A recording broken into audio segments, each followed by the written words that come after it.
On today's episode of You Into Garage, we installed this CFM heavy duty K5 fuel tank skid plate. So come along, let's get started.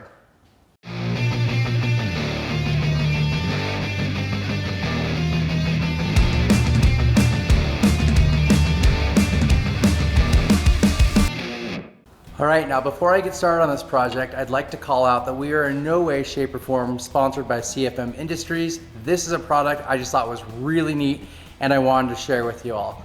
The other thing I want to call out is my installation process is going to be slightly different than yours because I do have to move one of my cameras for my 4-point underbody camera system.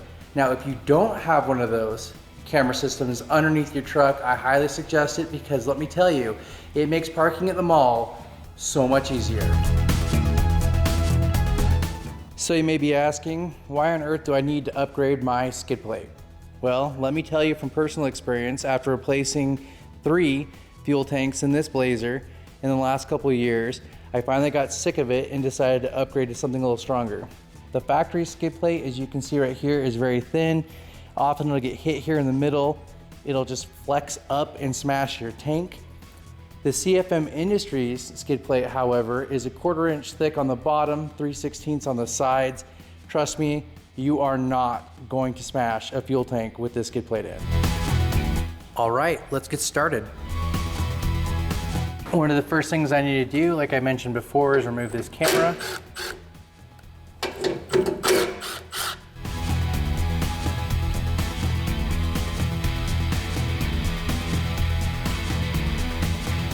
Oh, looks like I broke that bracket.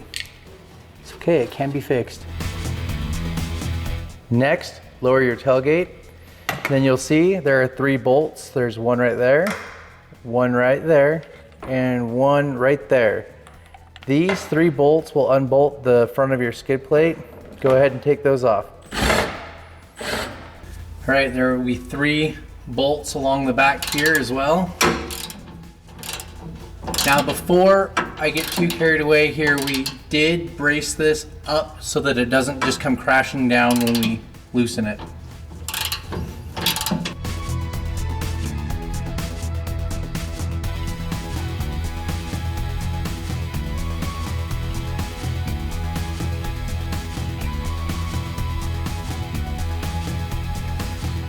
So one thing I'd like to point out here is you can see this big dent right here.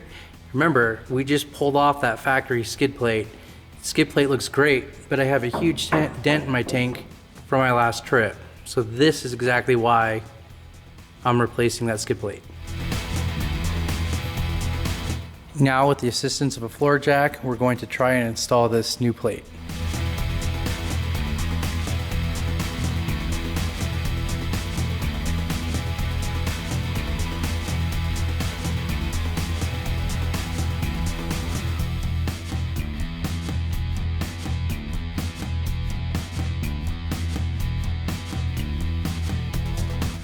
All right, this is why I wanted to do a mock before I painted.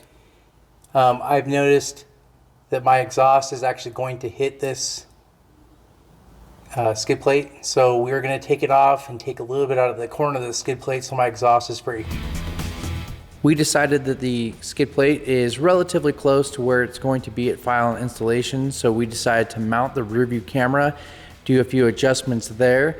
That way we could mark where it's going to go so we could add some additional protection, and we're only dropping the skid plate one more time.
When we finished making the modifications to the skid plate that I needed to make, we went ahead and reinstalled it just like we did before using a floor jack.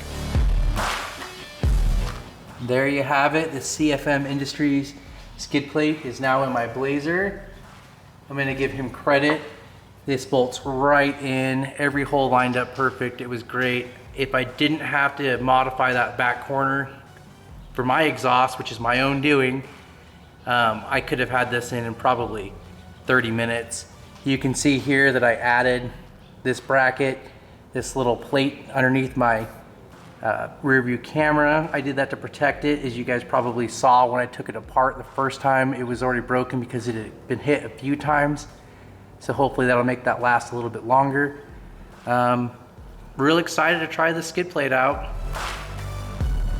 Okay, as always, if you like what you saw, please give us a like and subscribe. It would really mean a lot. I'm Joe, and this is You Winter Garage.